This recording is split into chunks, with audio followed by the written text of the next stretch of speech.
There we go, I think. Much better.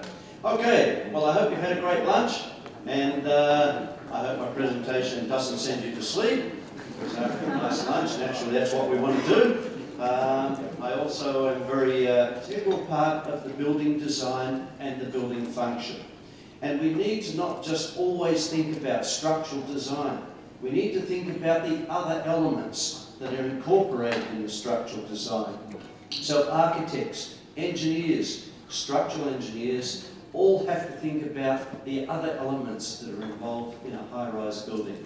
And when we talk about a mega high-rise building, which is what some of my colleagues mentioned this morning, we have to even think more deeply. So it is a really important part of the whole element of functionality of the building. Okay, I'm probably going to run a little bit over time because I've got some video clips. I hope they're going to... The elevator system becomes the heart of the building, and today's elevators users are becoming more and more centre stage. Passengers have an expectation, and that expectation is to feel safe, travel smoothly, and enjoy the experience as they are transported throughout a building without delay. And ultimately, that's a building that you have an input into the design, into the structural design. So why do we need to change from what we already have? We already have a simple box on the street. That's basically what an elevator is. So let's have a look and have a think about some of those things. Why? Because over the last decade, elevators have become the bottleneck in the evolution of the architecture of buildings and the structural design of buildings. Simply, the mega trend of urbanisation, which my colleagues mentioned this morning, leads to a need for higher buildings. In other words, as more people gravitate to our cities, we need to be able to accommodate them, both from a working aspect and from the functionality and living aspect. They are not wanting to commute out to the suburbia every day and back in. I saw my colleague this morning, Joel Luna, mention about the traffic congestion in the Philippines, in Manila, the metro city, and he showed a very good slide demonstrating that. So people not only want to work in the city, they want to live in the city. So urban settlements, more than half the world's population already lives in urban areas, and there is expected to be a 2.5 billion increase in urban population by 2050. Can you imagine that? How much our urban population is going to increase by? And do you know that puts a great onus on our young engineers? It puts a huge responsibility on your shoulders to be able to design buildings structurally that can accommodate this flow of population into our cities. Also, besides the number of tall buildings increasing, the average height is increasing. So we've got to rethink outside the box about how we're going to structurally design buildings, how we're going to move the people in the buildings efficiently throughout the buildings. So there's lots to think about other than just the structural steel. So why do we need new technologies? We've got taller buildings, as I've just mentioned, larger floor plates.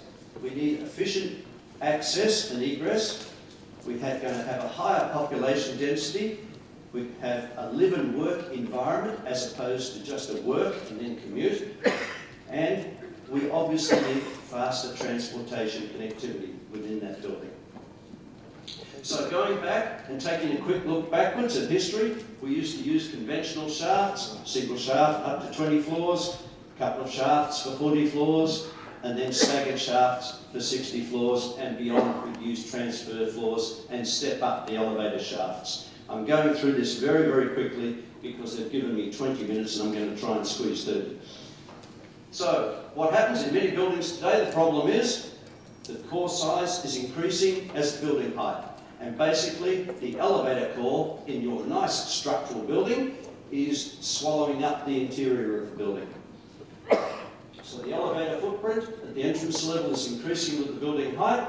The lobby becomes overcrowded in peak hours, and we've got insufficient lifting capacity due to cost and space constraints. And the building is becoming more and more inefficient. Less usable space because it's taken up by the elevators, obviously.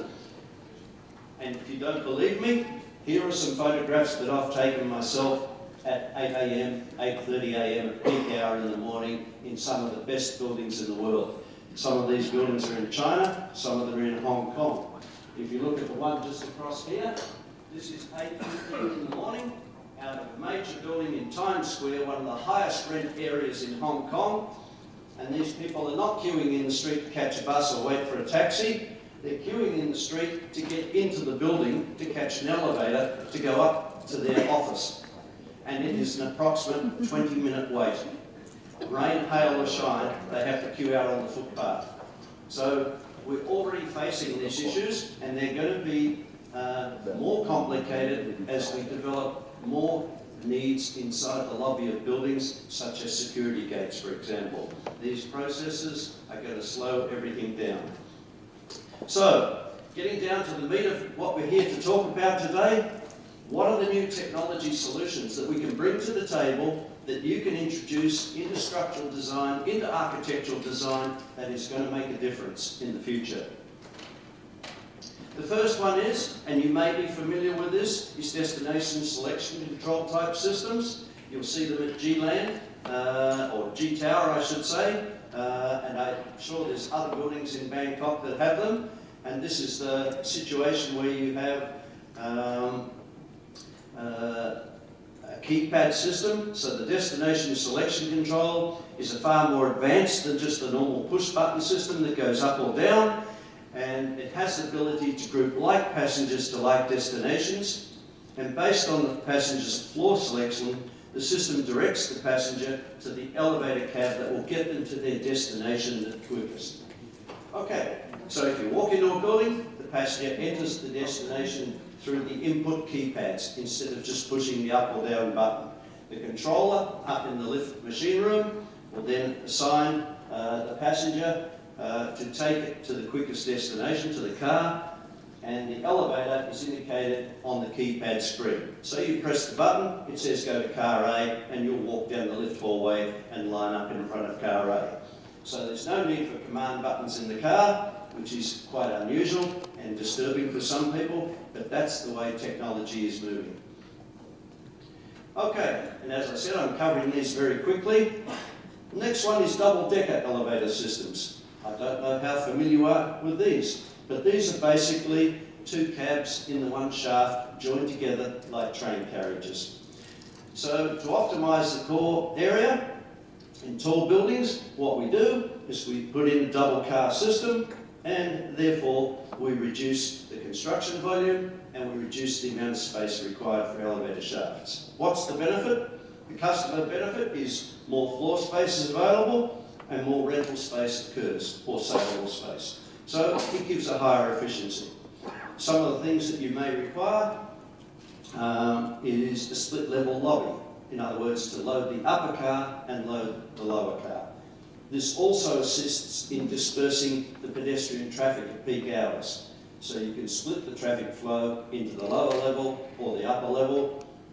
And a great example of that was again Joel Luna's presentation this morning from Ayala Properties, where he had a multi-level transportation system coming into the building. So he's already dispersing the traffic.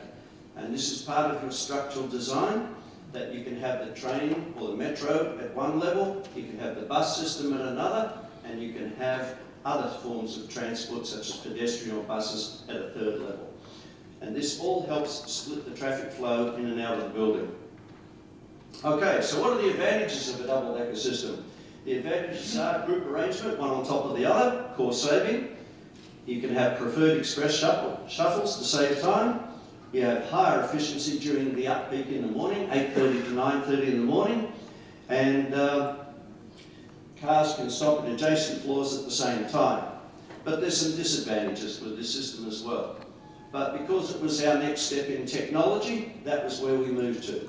But the disadvantages are that the two cars joined together are less flexible in the shaft, because where one car goes, the other car has to go because they're joined together. 2 entry levels required, so in the building design, you have to have 2 entry levels to load the upper and lower car. All cars in the group must be double-decker, so you can't have double-decker lifts in one shaft and a single deck in the other shaft, or a conventional lift. The heavy car masses that need to be moved are not energy efficient except in the peak hour. So for 23 hours of the day, when you're carrying less than full capacity, you're quite inefficient because of the weight of the cars, size of the machinery, energy needed to drive them.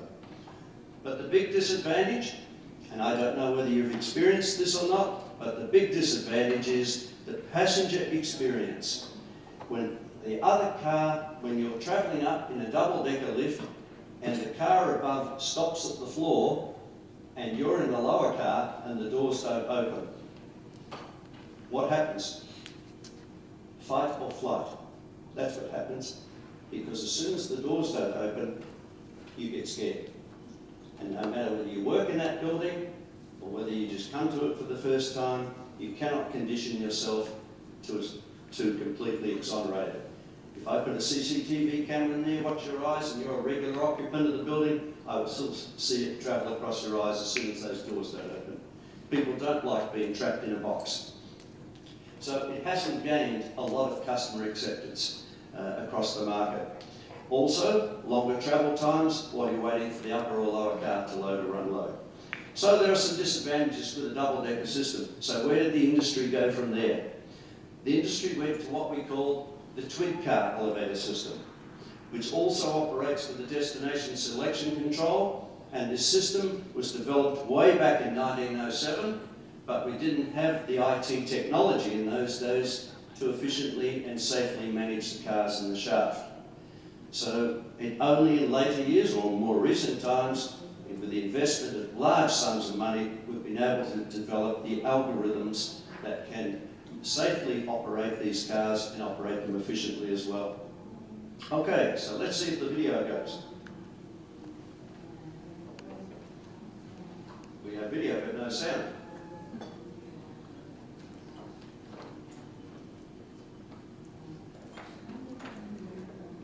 I'm sorry about that. The best I can do is let you watch the video, try and explain a little bit as we go along.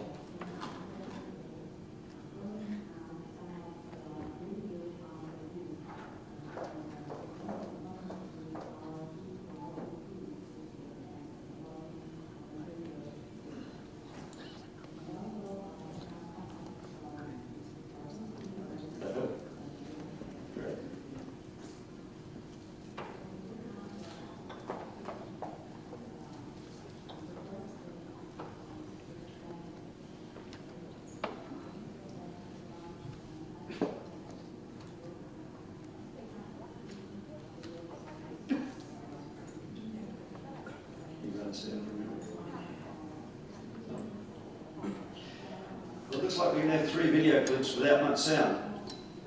So I apologise for that, but at least gives you an idea of the concept. You can see the 2 cars. Whoops, you can't even see the cars. I can see them here, but you can't see them there. It looks really good.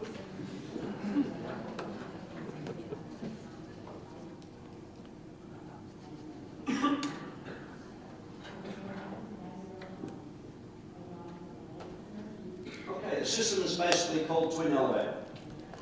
Concept is 2 cars in one shaft, but the 2 cars are not joined together. So taking that premise, you can see people are using the keypads, they've been assigned to like floors,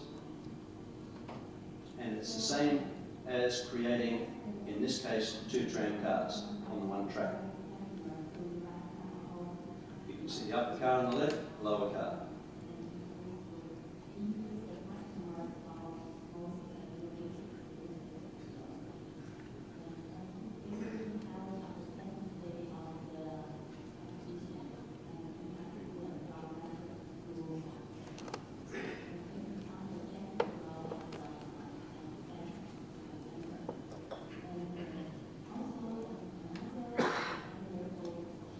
There again, you can see the different cars operating in the shaft.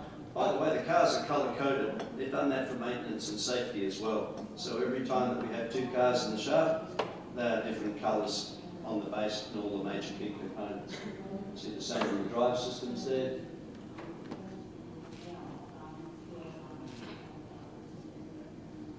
I apologise that we can't give you sound.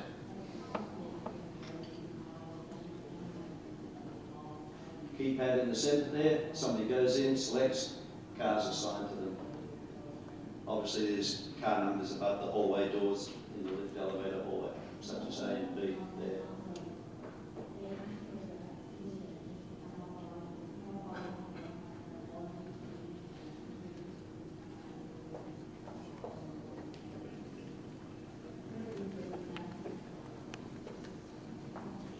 Again, safety is a key element for us.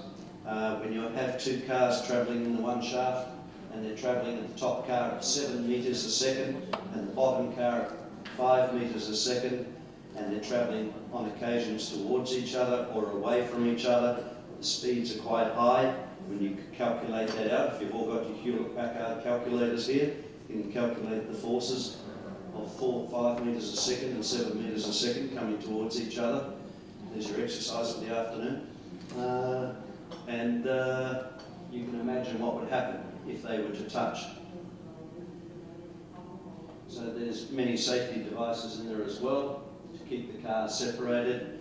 And a typical example would be that if they were approaching each other, then one car would stop at the floor that its destination was programmed to, and the other car would slow down and eventually stop at the floor above, so that there would be no risk of contact. Okay, so let's move on. I've been through a little bit of this already. Two cars are arranged on top of each other. Each elevator has its own traction drive, controller, ropes, counterweights and governor. Both cars can move independently in the shaft. They can approach each other or move away. They can travel in opposite directions, and the call and sign is performed by the destination selection control, which I mentioned before. And I also mentioned that you need a split level lobby. Wherever you have two cars in an elevator shaft, you must, or it's preferable that you have a split level lobby to load the upper car and the lower car and spread the pedestrian traffic flow. Whoops, what's going on? There we go. The one advantage that it really gives people is that in today's buildings, as we saw in one of the earlier presentations, was that more and more building design is going towards mixed use. This is giving developers and owners more flexibility. It's also creating a mix of incomes in the building in terms of building operation. But the most important thing is that it allows these type of systems to be used for different floor heights in the building. You can create floor heights for hotel lobbies, you can create floor heights for restaurants, and you can create lower floor heights for office space areas. Overall, what does it do? And this is the key objective. The key objective is that the elevator footprint is minimised and the number of shafts can be reduced by 18 to 33%. This is incredibly important in today's mega high-rise buildings. A classic example here on the right there, on the left, is a conventional solution of 16 shafts, and with a twin type system you can reduce it down to 11 shafts. So you can take 5 shafts worth of space on every floor of the building out of the equation of need for an elevator. You might say, well, I haven't seen these systems yet. Well, there's over 300 of these systems installed around the world, and the first one was installed way back in 2003. So these systems have been around quite a long time now. They've obviously evolved and developed over the time. They started off at 2 meters a second, both cars. We're now up to 7 and 5 meters a second, which is, quite fast. Okay, so where else do we go with technology? If we don't use a twin elevator system, if we don't use a double-decker solution, or we don't use destination selection and control, one of the concepts that the industry is now moving into is carbon fibre ropes. Carbon fibre ropes allow us to reduce weight. They allow us to do a couple of things. But whilst the recent technology has been introduced, the use of these ropes into the elevator industry still remains largely untested, with only a small number of low to medium rise installations. Carbon fibre ropes are supposedly designed to reduce rope weight, which they do, and they will increase the travel distance of a single rope. So it will allow us to go to greater heights with a single lift of an elevator car. However, they do not significantly reduce the number of shafts required, and that's the key element. Again, we're trying to minimise the number of shafts in the building. Okay, so potential concerns, cost. In low to medium-rise buildings, they appear to be uneconomical at this stage. History, there's a limited history. Rope sway needs to be considered, just like it does with steel ropes. Damage, there is a perceived risk that if a carbon fibre rope is damaged, that it will fracture horizontally, not vertically, and it won't fray like a steel rope. It'll just fracture straight across. Durability, unknown and untested at this stage. And recycling, we have to be very careful that all the fibres going in, all the carbon fibres are going in are new carbon fibres and not recycled. Okay, so where else are we going to go with technology in the future?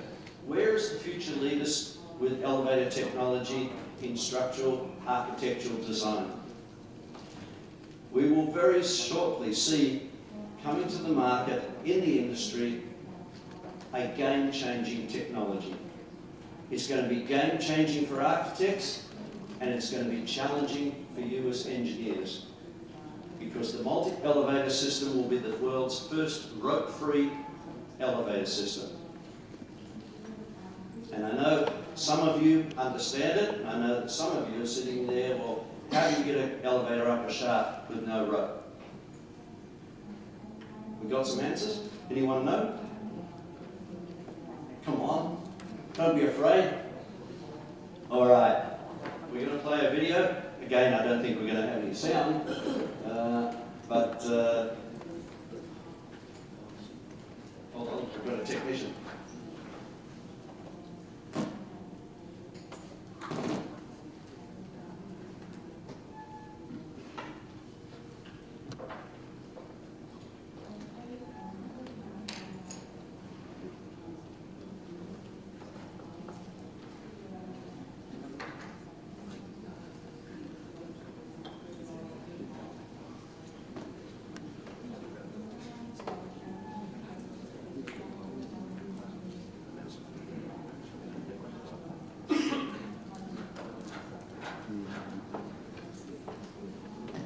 Stand by, everyone. We'll get there.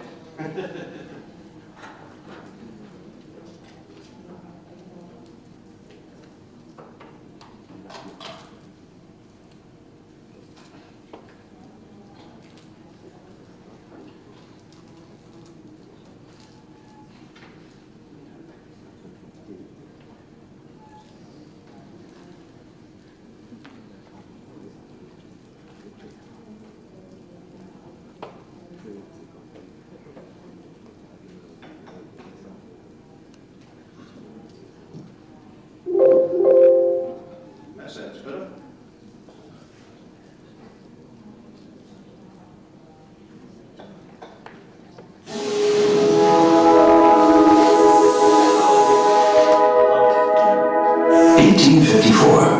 The birth of the elevator. This invention changed the way we live. One cabin, in one shaft, on one rope, traveling up and down. A principle that hasn't changed for 160 years. 2003, the twin elevator changed the industry. Two cabins, independently in one shaft. But elevators are still pretty much the same. No significant evolution for 160 years. In the future, more and more people will live in megacities. Today, building development is constrained by the forms of mobility available. A revolution is required. We started to reinvent the elevator concept. What if we were to omit the rope and have direct drive as part of the elevator cabin? What if we were to provide more than two cabins in one shaft and let them circulate in a building? What if we were to invent a groundbreaking system enabling the cabin to move not only vertically but also horizontally?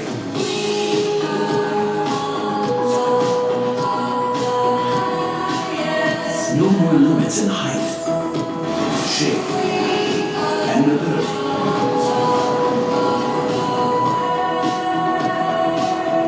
There are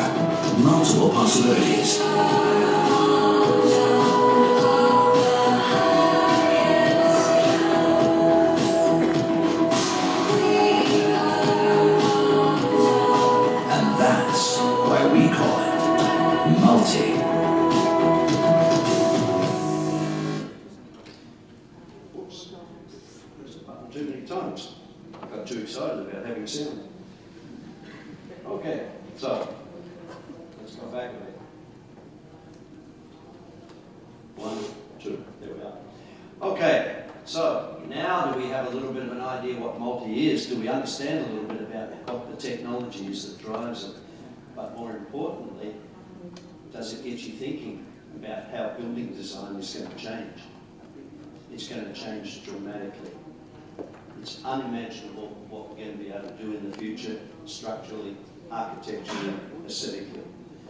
So, when we look at the analysis of two-dimensional elevator systems, and like in the present use of one cabin per elevator shaft, using it's the same as using the entire railway line for one train. So if you miss the train, you have to wait for it to come back again later on. Okay, so operating on the basic premise of a circular system, such as the paternoster, and some of us older gentlemen will remember what a paternoster is. It's a circular elevator system that existed in Europe many years ago. Multi consists of various cabins running in a loop up to a speed of 5 meters a second, enabling passengers to have near constant access to an elevator cabin every 15 to 30 seconds, with a transfer stop about every 50 metres. So passengers and people who are moving throughout the building will enjoy reduced wait times, and the options of double entries on the ground floor will improve the access as well.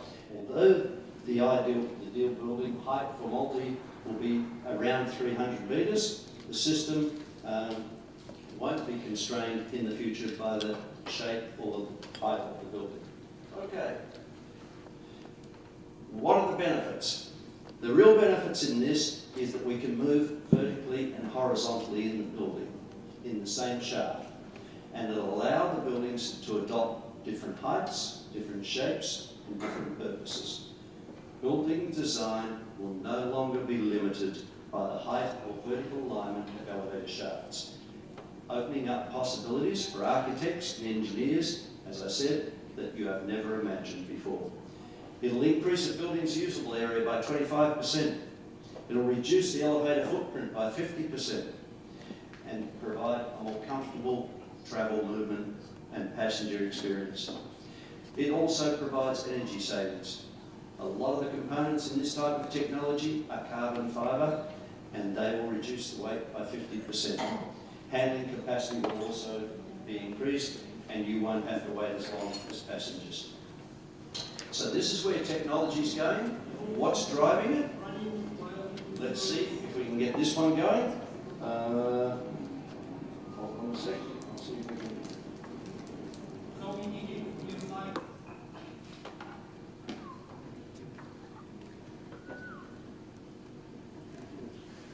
leave my technology man here.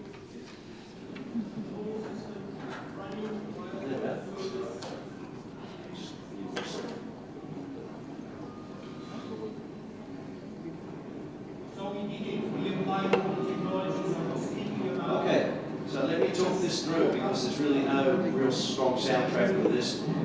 This is in our Innovation Centre in Spain, attached to the Technology University in Gijón, northwest Spain. And this is our first multi-elevator system in the world. Ropeless elevator developed with linear drive magnetic levitation technology. It now goes up to a height of 4 floors. And by the end of this year, we'll move it into a test tower of 240 metres high and bring this technology to reality in a real-world situation. It's a very simple demonstration, showing the cars moving across, going up, doors opening and closing. For example, when car 2 reaches the bottom, car 3 reaches the top, the doors will open. Let the passengers in and out, then it will close, and then they will move across on the exchanges to the other shaft. So it just gives you a very simple concept of what it's all about. But this is where technology is going. You know, in your career, you are going to see this type of technology replace the current technology of elevators that have ropes. and it's going to open up a whole new dimension for you. As I said, it's going to change the way we think about structural design, architectural design, and these are the technologies that are emerging in the world today, and this technology will be in the marketplace by 2019. So that gives you a very brief snapshot view. I just want to say thank you very much for the opportunity to be here. I hope it adds a different dimension to structural engineering, and I'll be happy to take some questions later on. No worries. Thank you very much.